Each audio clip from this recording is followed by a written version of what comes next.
मुंबई महानगरपालिकेच्या अतिक्रमण विभागाने धारावीतील काही धार्मिक स्थळावर ज्या ठिकाणी अतिक्रमण आहे त्या ठिकाणी तोडक कारवाई करण्याचा आज प्रयत्न केला होता। या संदर्भात काल काँग्रेसच्या खासदार वर्षा गायकवाड यांनी सुद्धा मुख्यमंत्र्यांची भेट घेऊन एक पत्रव्यवहार केला होता की आधी या संदर्भात चौकशी करा, ती खरंच अतिक्रमणाची जागा आहे का, त्यानंतरच तोडक कारवाई करा अशी मागणी केली होती। मात्र आज त्या ठिकाणी जे काही पथक दाखल झालं होतं त्या पथकावर स्थानिक नागरिकांनी दगडफेक सुद्धा केल्याची माहिती समोर येत आहे। मात्र सध्या त्या ठिकाणची परिस्थिती निवळली आहे। वर्षा गायकवाड याचबरोबर इतर काँग्रेसचे नेते हे त्या स्थानिक पोलीस स्टेशनमध्ये गेले होते आणि सदर कारवाईला 7 ते 8 दिवसाचा वेळ वाढवून घेतलेला आहे। त्यामुळे पाहणं महत्त्वाचं ठरणार आहे की पुढील काळामध्ये त्या स्थानिक धार्मिक स्थळावर तोडक कारवाई होणार का। मात्र यावर बोलताना राष्ट्रवादी काँग्रेसचे नेते जितेंद्र आव्हाड यांनी सुद्धा सवाल उपस्थित केलेला आहे की ही वेळ कोणती आहे, आगामी काळामध्ये निवडणूक आहेत आणि आताच तोडक कारवाई करण्याचा प्रयत्न का महानगरपालिकेकडून केला जातोय, असा सवाल सुद्धा जितेंद्र आव्हाड यांनी उपस्थित केलेला आहे। कॅमेरामन निकेश सह मी अजय अडसूळ, लोकशाही न्यूज, मुंबई। मराठा आंदोलक मनोज जरांगे पाटील यांच्या उपोषणाला पाठिंबा देण्यासाठी आज बीड जिल्हा बंदची हाक देण्यात आली होती। सकाळपासूनच बीड जिल्हा जो आहे तो कडकडीत असा बंद पाळण्यात आला। आतापर्यंत जर पाहिलं तर मराठा आरक्षणाची धग जी आहे ती सर्वाधिक बीड जिल्ह्यामध्ये पाहायला मिळाली होती आणि त्याच अनुषंगानं बीड जिल्ह्यातील पोलीस प्रशासन जे आहे ते या बंदच्या पार्श्वभूमीवरती अलर्ट असल्याचं देखील दिसून आलं। दिवसभरामध्ये शांततेत हा बंद जो आहे तो पाळण्यात आल्याचं दिसून आलं आणि दुसरीकडे जर पाहिलं तर याच आंदोलनादरम्यान यापूर्वी बस सेवा जी आहे ती टार्गेट करण्यात आली होती, पण दिवसभर जी आहे बस सेवा बीड जिल्ह्यातील ही सुरळीत देखील सुरू असल्याचं दिसून आलं। एकंदरीतच बीड जिल्ह्यातील जे काही मराठा समन्वयक होते ते एकत्र आले, त्यांनी घोषणाबाजी केली आणि त्यानंतर आपल्या मागण्याचं निवेदन जे आहे ते उपजिल्हाधिकाऱ्यांना त्यांनी सादर केलं आणि त्यानंतरच या ठिकाणावरनं सराटीकडे जो आहे तो मराठा समाज बांधव निघाल्याचं दिसून आलं। दुसरीकडे जर पाहिलं तर मराठा समाजाच्या ज्या काही मागण्या आहेत त्याबद्दल सकारात्मक असा विचार जो आहे तो राज्य सरकारने करावा अशी मागणी जी आहे ती या दरम्यान करण्यात आलेली आहे। बीड जिल्ह्यातून मोठ्या प्रमाणामध्ये जरांगे पाटलांच्या उपोषणाला हा पाठिंबा देताना दिसून येत आहे आणि त्यामुळेच लवकरात लवकर हा आरक्षणाचा तिढा सोडवावा असं देखील आज याच ठिकाणच्या आंदोलनातून मागणी करण्यात आलेली आहे। विकास माने, लोकशाही मराठी, बीड। सोशल मीडियावरती आक्षेपार्ह पोस्ट करणाऱ्या विरोधात हिंगोली पोलिसांनी कारवाईची मोहीम हाती घेतली आहे। संपूर्ण जिल्हाभरामध्ये आगामी सण उत्सव त्याचबरोबर विधानसभा निवडणुकीच्या पार्श्वभूमीवर जे नागरिक जे आहेत ते सोशल मीडियावरती आक्षेपार्ह पोस्ट व्हायरल करतात किंवा व्हिडिओ सोशल मीडियावरती व्हायरल करतात त्याच्यावरती कारवाई करण्याचा इशारा हिंगोली पोलिसांनी दिल्यानंतर पोलीस ॲक्शन मोडवरती आलेला आहे आणि संपूर्ण जिल्हाभरामध्ये एकूण 8 महिन्यामध्ये जवळपास 230 जणांना जे आहे ते आक्षेपार्ह पोस्ट करण्याविरोधात कारवाई पोलिसांनी केलेली आहे। त्यांना नोटिसा बजावण्यात आलेल्या आहेत आणि हिंगोलीचे पोलीस अधीक्षक श्रीकृष्ण कोकाटे यांनी सोशल मीडियावरती आक्षेपार्ह पोस्ट करण्याविरोधात कडक कारवाई करण्याचा इशारा देखील दिला आहे। कॅमेरामन राजेश सोबत गजानन वाणी, लोकशाही मराठी, हिंगोली। राष्ट्रवादी काँग्रेस पार्टी शरदचंद्रजी पवार आणि खासदार निलेश लंके प्रतिष्ठानच्या वतीनं आज शरदचंद्रजी पवार आरोग्य रथाचा लोकार्पण सोहळा पार पडला। शरद पवारांच्या बारामतीमधील गोविंदबाग या निवासस्थानी शरद पवारांच्या उपस्थितीमध्ये हा सोहळा पार पडला। यावेळी निलेश लंके यांनी माध्यमांशी संवाद साधला। यामध्ये निलेश लंके यांनी या आरोग्य रथाचं महत्त्व पटवून सांगितलं। या आरोग्य रथातून नगर दक्षिण भागातील लोकांना, सर्वसामान्य गोरगरीब कुटुंबातील लोकांना अत्यल्प दरात किंवा मोफत सुविधा उपलब्ध करून देणार असल्याचं देखील त्यांच्याकडून सांगण्यात आलं। प्रामुख्यानं या आरोग्य रथामध्ये हृदय असेल, मोतीबिंदू असेल या संदर्भातील महत्त्वाच्या चाचण्या देखील लवकरात लवकर उपलब्ध करून दिले जाणार असल्याची देखील माहिती निलेश लंके यांनी सांगितली। इथून पुढच्या कालावधीमध्ये एक लोकप्रतिनिधी म्हणून काम करीत असताना आरोग्याच्या बाबतीतही आपण अलर्ट झालं पाहिजे अशी भावनाही निलेश लंके यांनी व्यक्त केली। यामुळे इथून पुढच्या कालावधीमध्ये लवकरात लवकर अजून एक आरोग्य रथ तयार करण्याचा मानस निलेश लंके यांनी व्यक्त केला। या आरोग्य रथातून कॅन्सर पीडित लोकांची, नागरिकांची चाचणी हे एका दिवसातच होणार असल्याची माहिती खासदार निलेश लंके यांनी दिली। एकंदरीत विधानसभा निवडणूक तोंडावर आहे आणि खासदार निलेश लंके यांनी या मतदारसंघामध्ये सर्वसामान्य कुटुंबांसाठी हा जो काही आरोग्य रथ तयार केलाय या आरोग्य रथाचा परिणाम कितपत होतोय हे पाहणं महत्त्वाचं ठरणार आहे। विकास टोकरे, लोकशाही मराठी, बारामती। पंढरपूर विधानसभा निवडणुकीच्या पार्श्वभूमीवर संपूर्ण मतदारसंघामध्ये राजकीय मिसळ पाहायला मिळत आहे। पंढरपूर मतदारसंघातून मनसेच्या वतीने दिलीप धोत्रे यांना उमेदवारी जाहीर झाली आणि त्यानंतर प्रचाराचा नारळ फोडण्यासाठीच अमित ठाकरे हे उद्या पंढरपूर मंगळवेढा मतदारसंघाच्या दौऱ्यावर येत आहेत। त्यांच्या उपस्थितीमध्ये मनसे केसरी कुस्ती स्पर्धेचं आयोजन केलेलं आहे आणि पंढरपूर मंगळवेढा विधानसभा मतदारसंघात सर्वत्र अमित ठाकरे यांच्या स्वागताचे बॅनर लागले आहेत आणि या बॅनरवर चक्क भाजपचे प्रवक्ते माजी मंत्री लक्ष्मण ढोबळे यांचा फोटो दिसून येतोय। त्याचबरोबर विद्यमान सरकारमधील मंत्री आरोग्यमंत्री तानाजी सावंत हे देखील या पोस्टरवर झळकत आहेत। एकंदरीतच पंढरपूर विधानसभा मतदारसंघात कुठेतरी राजकीय मिसळ सुरू आहे की काय अशी चर्चा होताना दिसत आहे। सरकारमधील भाजपचे प्रवक्ते आणि सरकारमधील मंत्री हे विरोधी पक्षातील मनसे उमेदवाराच्या पोस्टरवर दिसू लागल्याने नक्की कुठली मिसळ पंढरपूर विधानसभा मतदारसंघामध्ये तयार होत आहे याचीच चर्चा आता पंढरपूरमध्ये सुरू आहे।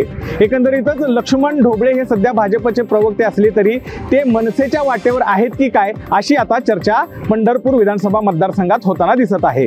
अभिराज उबाळे, लोकशाही मराठी, पंढरपूर। नवी मुंबईतील प्रकल्पग्रस्तांसाठी आणि भूमिपुत्रांसाठी आता कोळी भवन निर्माण होताना दिसून येत आहे। कारण नवी मुंबईमध्ये मोठ्या प्रमाणात प्रकल्पग्रस्त असल्यामुळे कुठेतरी समाजाला कोळी भवन निर्माण हो या दृष्टीने कोळी महासंघाचे राष्ट्रीय अध्यक्ष माजी आमदार रमेश पाटील यांच्या संकल्पनेतून आता कोळी भवन नवी मुंबईकरांना आपल्याला दिसणार आहेत। या भूमिपूजनासाठी राज्याचे मुख्यमंत्री एकनाथ शिंदे, उपमुख्यमंत्री देवेंद्र फडणवीस उपस्थित असणार आहे। त्यामुळे कोळी भवनामध्ये आगरी संस्कृती टिकवण्याचं काम या कोळी भवनातून होणार आहे। कारण सामाजिक बांधिलकी जपण्याचं काम आगरी समाज हे नेहमीच करताना दिसून येत आहे। कॅमेरामन निकेशसह विकास मिरगणे, लोकशाही, नवी मुंबई। मराठवाड्यामध्ये ओबीसी विरुद्ध मराठा हा संघर्ष अधिक तीव्र होत असल्याचं पाहायला मिळतंय। कारण अंतरवाली सराटी या ठिकाणी मनोज जरांगे यांचं 6व्यांदा उपोषण सुरू आहे, तर दुसरीकडे लक्ष्मण हाके आणि त्यांचे सहकारी उपोषण करतायत। या दोन्ही गावांचं अंतर जर पाहिलं तर बोटावर मोजण्या एवढं अंतरच आहे आणि प्रामुख्याने जर पाहिलं दोघंही आंदोलक विविध मागण्यांना घेऊन या ठिकाणी उपोषणाला बसले आहेत।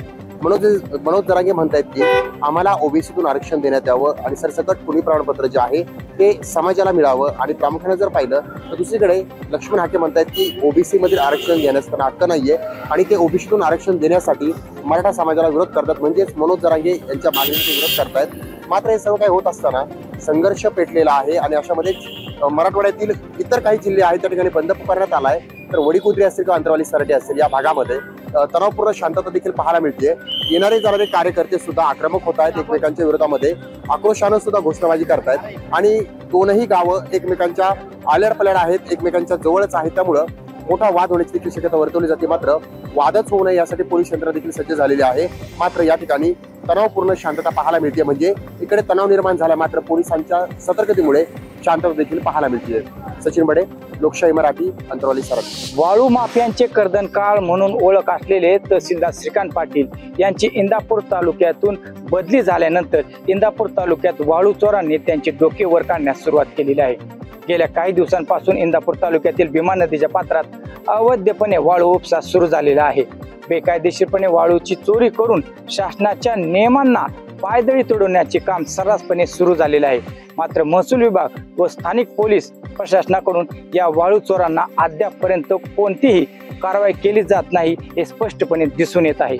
यातील महत्त्वाची व गंभीर बाब म्हणजे ही जी चोरटी वाळू आहे ती इंदापूर येथील एका बड्या नेत्याच्या बड्या बंगल्यासाठी त्याच्या बांधकामासाठी नेली जात असल्याची दबक्या आवाजात चर्चा देखील सुरू असल्याचं दिसून येत आहे। कॅमेरामन नानासाहेब लोंढेसह मी राहुल ढवळे, लोकशाही मराठी, इंदापूर। पुण्यातील खड्ड्यांवरून आता राष्ट्रपती कार्यालयाने तीव्र नाराजी व्यक्त केलेली आहे। मध्यंतरी राष्ट्रपती द्रौपदी मुर्मू या ज्यावेळेस पुणे दौऱ्यावरती आलेल्या होत्या त्यावेळेस त्यांच्या ज्या ठिकाणी दौरा होता तिथं मोठ्या प्रमाणात खड्डे होते असं राष्ट्रपती कार्यालयाच्या निदर्शनास आलेलं आहे आणि त्यामुळे याबाबतची नाराजी आहे ती त्यांनी व्यक्त केलेली आहे आणि त्यामुळेच आता पुणे पोलिसांनी सुद्धा पंतप्रधान नरेंद्र मोदी 27 सप्टेंबरला पुणे दौऱ्यावरती येत आहेत या पार्श्वभूमीवरती महानगरपालिकेला पत्र लिहिलेलं आहे आणि ज्या मार्गांवरती नरेंद्र मोदी यांचा दौरा असणार आहे तिथले खड्डे हे तातडीनं बुजवावेत आणि चांगल्या दर्जाने बुजवावेत असं सुद्धा यामध्ये म्हणण्यात आलेलं आहे। पण एकंदरीत पुण्यातील खड्ड्यांमुळे पुणे शहराचं नाव खराब होत असताना आता राष्ट्रपती कार्यालयाने त्याबाबतची दखल घेऊन नाराजी व्यक्त केल्याने पुणेकरांमध्ये एक तीव्र संताप आहे। जे प्रशासकीय अधिकारी आहेत किंवा ठेकेदार अशा पद्धतीने खड्डे बुजवत आहेत त्यावरती मात्र नाराजी नाराजी व्यक्त होताना पाहायला मिळते आणि पुणे शहरातले जे खड्डे ज्या पद्धतीने बुजवले जातात त्यावरती सुद्धा सातत्याने आक्षेप घेण्यात होते, कारण की खड्ड्यांचा दर्जा आपण पाहिलं तर 2 दिवसात पाऊस आल्यानंतर पुन्हा हे खड्डे उखडून येत होते आणि त्यामुळे आता राष्ट्रपती कार्यालयाने याची तीव्र नाराजी व्यक्त केल्यानंतर महानगरपालिका किती गांभीर्यानं आता पंतप्रधान नरेंद्र मोदींच्या दौऱ्याआधी पुण्यातील खड्डे बुजवते हे पाहणं महत्त्वाचं आहे. अमोल धर्माधिकारी, लोकशाही मराठी, पुणे. पुण्यातील बालेवाडी परिसरात असलेल्या एका गॅरेजवरती काल सायंकाळी 5:30च्या सुमारास दरोडा टाकणाऱ्या टोळीच्या मुसक्या चतुर्शिंगी पोलिसांनी आवळले आहेत. आलिम सय्यद या टोळी प्रमुखाने त्याच्या 8 ते 10 साथीदारासह काल सायंकाळच्या सुमारास बालेवाडी या ठिकाणी असलेल्या एका गॅरेजवरती दरोडा टाकला होता आणि या दरोड्यामध्ये आरोपीनं काही मुद्देमालासह रोख रक्कम सुद्धा पळवली होती. या सगळ्या दरोड्याचा तपास चतुर्शिंगी पोलीस स्टेशनचे वरिष्ठ पोलीस निरीक्षक महेश बोलगुटगी आणि त्यांच्या पथकाकडून केलं जात होतं. खरं तर हे दरोडा टाकणारे आरोपी जे आहेत पिंपळे सौदागर भागातील असल्याची माहिती पोलिसांना मिळाल्यानंतर पोलिसांनी या आरोपींच्या मुसक्या आवळल्या आहेत. खरं तर आरोपीकडून काही मुद्देमाल सुद्धा पोलिसांनी जप्त केलेला आहे. खरं तर या आरोपीने असे काही गुन्हे अजून केलेत का याचा तपास जो आहे तो चतुर्शिंगी पोलीस करताना दिसत आहेत. लोकशाही चंद्रशेखर भांगे, पुणे. अमरावती महानगरपालिकेच्या हद्दीमध्ये अमरावती शहरामध्ये मोकाट कुत्र्यांचा अक्षरशः सुळसुळाट निर्माण झालेला आहे.